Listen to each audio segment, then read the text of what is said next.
మావోయిస్టులు ప్రస్తుతం లొంగుబాటులో ఉన్నారు. గత 10 ఏళ్ల పరిణామాలను పరిశీలిస్తే మావోయిస్టు ఉద్యమం బాగా బలహీనపడింది. మావోయిస్టు ప్రభావిత జిల్లాల సంఖ్య కూడా తగ్గింది. ఇక చాలా మంది అగ్రనేతలను మావోయిస్టులు కోల్పోయారు.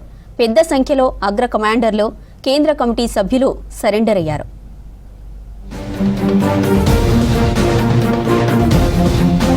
మావోయిస్టుల ఎన్కౌంటర్లు, లొంగుబాట్ల పర్వం కొనసాగుతుంది. మావోయిస్టు ఉద్యమం అంతం కోసం సెంట్రల్ గవర్నమెంట్ వ్యూహాలు వర్కౌట్ అవుతున్నాయి. గత 10 ఏళ్లలో మావోయిస్టుల కంచు కోటలన్నీ బద్దలయ్యాయి. ఛత్తీస్గఢ్, జార్ఖండ్, బీహార్, ఒడిశా, తెలంగాణ, ఏపీ, మహారాష్ట్రలోని అటవీ ప్రాంతాల్లో మావోయిస్టుల కార్యకలాపాలు, దాడులు తగ్గిపోయాయి. 2017 సంవత్సరం వరకు ఈ రాష్ట్రాల్లోని మావోయిస్టు ప్రభావిత జిల్లాల సంఖ్య 126గా ఉండేవి. 2018 ఏప్రిల్ నాటికి ఆ సంఖ్య 90కి తగ్గింది. 2021 జూలై నాటికి 70 జిల్లాలకు, 2024 ఏప్రిల్ నాటికి 38 జిల్లాలకు చేరింది. ఏడాది అక్టోబర్ 15న కేంద్ర హోంశాఖ కీలక ప్రకటన చేసింది. దేశంలో ఎక్కువగా మావోయిస్టుల ప్రభావం కలిగిన జిల్లాల సంఖ్య 6 నుంచి 3కు తగ్గిందని వెల్లడించింది. ఛత్తీస్గఢ్లోని బీజాపూర్, సుక్మా, నారాయణపూర్ జిల్లాల్లో ప్రభావం ఉందని తెలిపింది. దేశంలోని మొత్తం మావోయిస్టు ప్రభావిత జిల్లాల సంఖ్య 18 నుంచి 11కు తగ్గిందని కేంద్రం చెబుతోంది.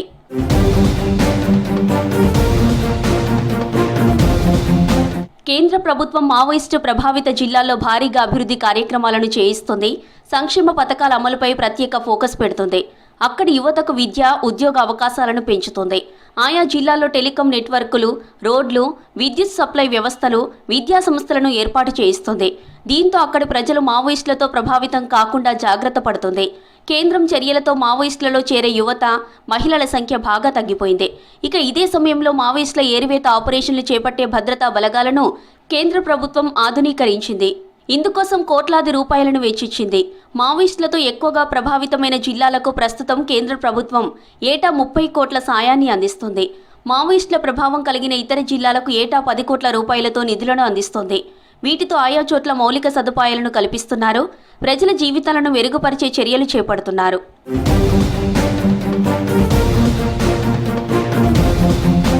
కేంద్ర సర్కార్ పకడ్బందీ వ్యూహాలతో తప్పించుకునే పరిస్థితి లేక మావోయిస్టుల్లోని చిన్న స్థాయి క్యాడర్ నుంచి అగ్రనేతల వరకు లొంగుబాటు బాట పట్టారు.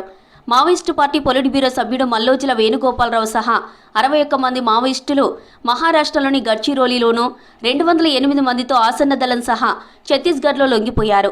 మల్లోజుల వేణుగోపాలరావు తలపై 6 కోట్ల రూపాయల వరకు రివార్డు ఉంది. ఎన్కౌంటర్లు కావచ్చు, లొంగుబాట్లు కావచ్చు, కారణం ఏదైనా సరే అగ్రనేతలు దూరం అవుతుండడంతో మావోయిస్టు ఉద్యమానికి దిశానిర్దేశం చేసే నాయకత్వం లేకుండా పోతుంది. మరోవైపు మావోయిస్టుల ఆర్థిక మూలాలను ఎన్ఐఏ, ఈడీ చిదిమేశాయి. వారికి సంబంధించిన కోట్లాది రూపాయలను సీజ్ చేశాయి. మనీ లాండరింగ్ నిరోధక చట్టం పీఎంఎల్ఏ కింద పలువురిపై కేసులు నమోదు చేశారు. మావోయిస్టులకు నిధులు అందించే వారిని జైల్లో పెట్టారు.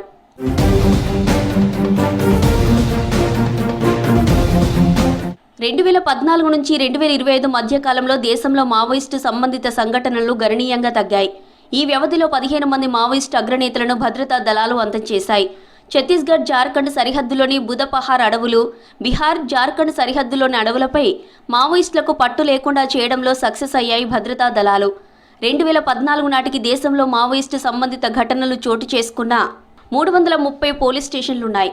ఇప్పుడు వాటి సంఖ్య 104 మాత్రమే. గతంలో మావోయిస్టుల ప్రభావిత ప్రాంత విస్తీర్ణం 18,000 చదరపు కిలోమీటర్లు. ఇప్పుడు అది 4,200 చదరపు కిలోమీటర్లే. 2004 నుంచి 2014 మధ్య కాలంలో దేశంలో మొత్తం 16,463 మావోయిస్టు హింస సంఘటనలు జరగ్గా 2014-2024 మధ్య కాలంలో 7,744 ఘటనలే జరిగాయి. అంటే మావోయిస్టుల హింసాకాండ 53% తగ్గింది.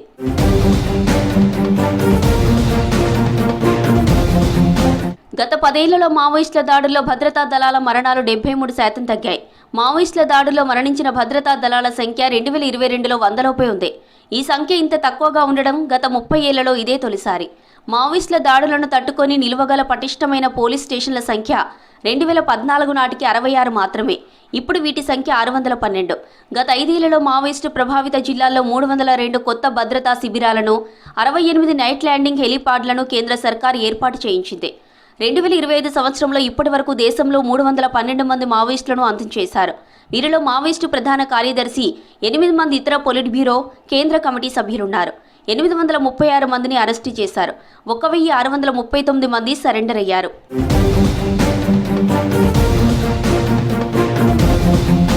2024లో దేశంలో 290 మంది మావోయిస్టులు హతమయ్యారు. 1090 మంది అరెస్ట్ అయ్యారు. 881 మంది సరెండర్ అయ్యారు. 2024 జనవరి నుంచి ఇప్పటి వరకు ఛత్తీస్గఢ్లో 477 మంది మావోయిస్టులు హతమయ్యారు. 1785 మందిని అరెస్టు చేయగా 2100 మంది సరెండర్ అయ్యారు. 2024 జనవరి నుంచి ఇప్పటి వరకు ఈశాన్య రాష్ట్రాలు, కశ్మీర్, ఇతర ప్రభావిత ప్రాంతాల్లో 13,000 మందికి పైగా మావోయిస్టు ఉద్యమం నుంచి బయటకొచ్చి జనజీవన స్రవంతిలో కలిశారు. 2023 సంవత్సరంలో దేశంలో 380 మంది మావోయిస్టులు అంతమయ్యారు. 1194 మందిని అరెస్టు చేశారు. అలాగే 1045 మంది లొంగిపోయారు.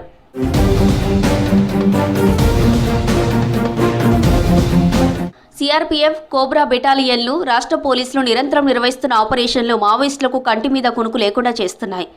మావోయిస్టులకు ఆయుధాలు, మందుగుండు సామాగ్రి, ఆహారం, నిధులు, ఇతర వనరులు అందే సప్లై చైన్లను భద్రతా బలగాలు, పోలీసులు కట్ చేశారు.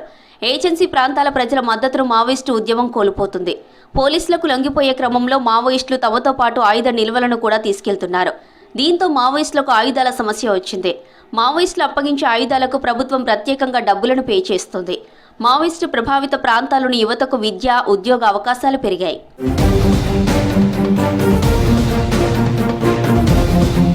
కేంద్ర ప్రభుత్వం మావోయిస్టు తీవ్రవాదంపై కఠిన వైఖరి అవలంబిస్తుంది. మావోయిస్టుల ఏరివేత కోసం భద్రతా కార్యకలాపాలను ముమ్మరం చేయడంపై ప్రత్యేక ఫోకస్ పెడుతుంది. లొంగిపోయే మావోయిస్టుల కోసం పునరావాస పథకాలను కేంద్ర, రాష్ట్ర ప్రభుత్వాలు అమలు చేస్తున్నాయి. ఈ చర్యలతో మావోయిస్టులు జనజీవన స్రవంతిలోకి వస్తున్నారు.